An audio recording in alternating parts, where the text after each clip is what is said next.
Realtors have hit the panic button. Prices, they are slowing down quickly, and in several major markets, they are now lower compared with a year ago. People can't afford the mortgages, prices are too high, there's more inventory, but it's become unsustainable. There's downside risk in this market. Okay. Prices can fall.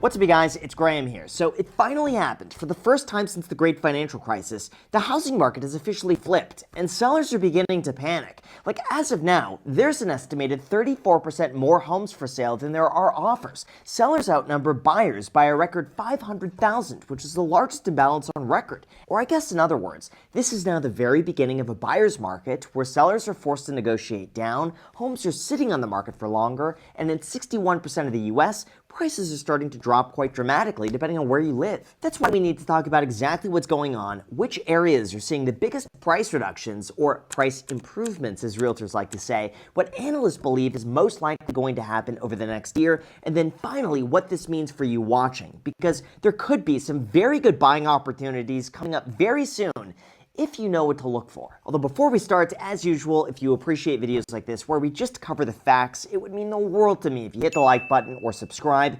Yes, I know it's annoying when I ask for it, but it does sincerely help out a lot, and as a thank you for doing that, here's a picture of a squirrel. So thanks so much, and also big thank you to Surfshark VPN for sponsoring this video, but more on that later. Alright, so in terms of the housing market, over the last year, this was the biggest issue keeping prices high.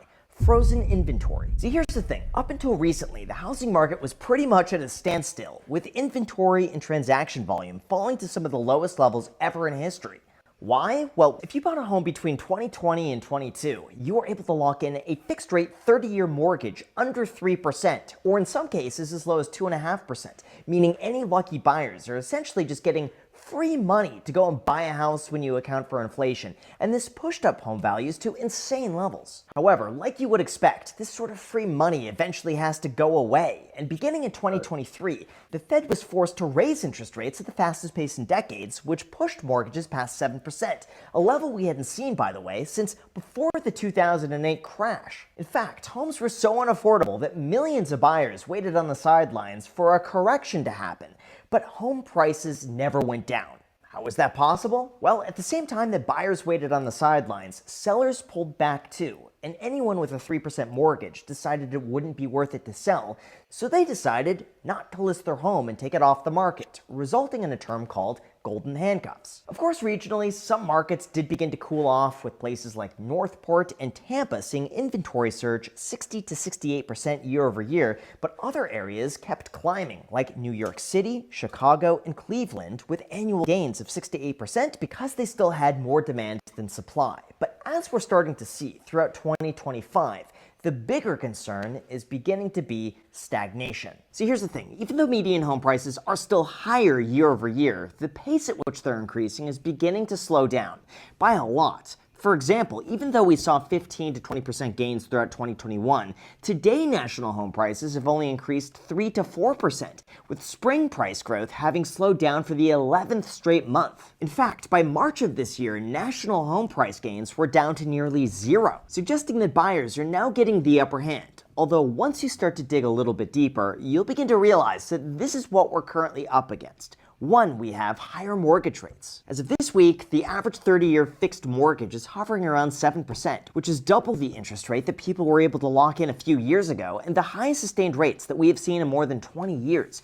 As a result, the typical monthly payment of a median-priced home is currently hovering at $2,860, which is only $25 shy of the all-time record high.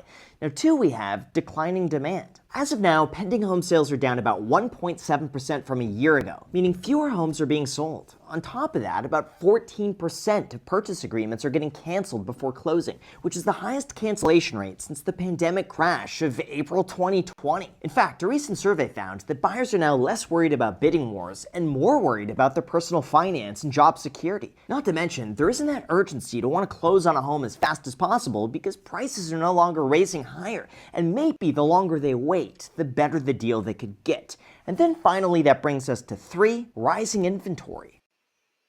According to Realtor.com, active listings are up 30% from a year ago. There have been 81 consecutive weeks of year-over-year inventory gains, and right now over 1 million homes are listed for sale, which is the highest level since 2019. Why? Well, they cite 4 main reasons. First, some homeowners can't afford to wait, and things like job loss, divorce, or a growing family force them to move, even if it means giving up a low mortgage rate. Second, most homeowners have a ton of equity, so even if the market softens, they're still making a substantial profit. Third, there's the belief that we could be near a top or that prices might begin to fall, so some sellers want to cash out now before things get even worse, especially when Redfin believes that we could see a 1% dip by the end of the year. And four, investors might see higher returns elsewhere given the increased value of their equity, so it just financially makes sense to sell and move their money somewhere else.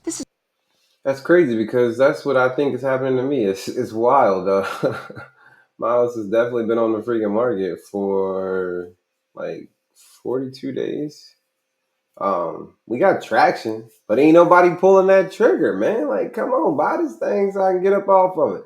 But I guess that all makes sense. I mean, we went from crazy low rates to inflation and crazy high rates, and now we're just at this lower demand with way more inventory. So when I bought mine, I had to compete, and now it's like they can go look at 18,000 different houses beside mine, so they ain't pulling the trigger on mine. I guess this all makes sense. I mean, it's coming around full freaking circle.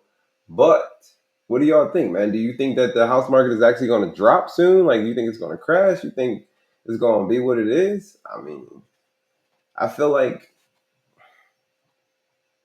it's definitely moving slow. I don't know, but rent is so expensive. Like, I feel like people. That's a whole other conversation.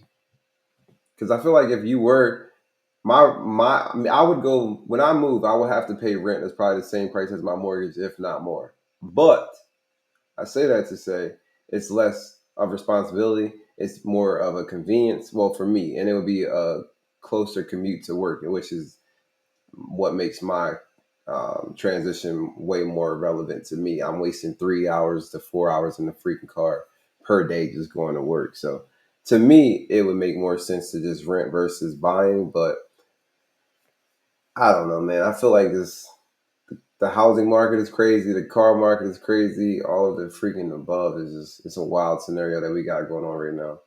This is why the typical home is now on the market for an average of 50 days compared to just 33 days back in 2021. So I got hope. I'm only at 44 days. I got freaking hope. Only 28% of homes are selling above list price, which is down significantly from over 50% just a few years ago. This means that prices, on average, are now selling below their list price, with 31 out of the largest 50 metros now being called a buyer's market. The most extreme example of this could be found in Miami, where there's 3 sellers for every 1 buyer. This is also the case throughout other major markets, like Phoenix, Dallas, Orlando, Tampa, and Los Angeles, where new construction and seller eagerness is adding to a lot more supply. Although in terms of the hardest hit market, where there are 83% more listings than there are buyers, you're going to want to hear this because it's absolutely shocking. Although before we go into that, I'm going to be honest, it's truly astonishing the lengths people go through to protect their investments. I'm talking about setting up LLCs, creating complex passwords to protect their accounts, or getting home or auto insurance for peace of mind. Yet, most people fail to invest any time whatsoever into safeguarding something that's arguably more impactful and more likely to be compromised: their data. In fact, one of the easiest ways that you could protect yourself is by using a VPN, like our sponsor.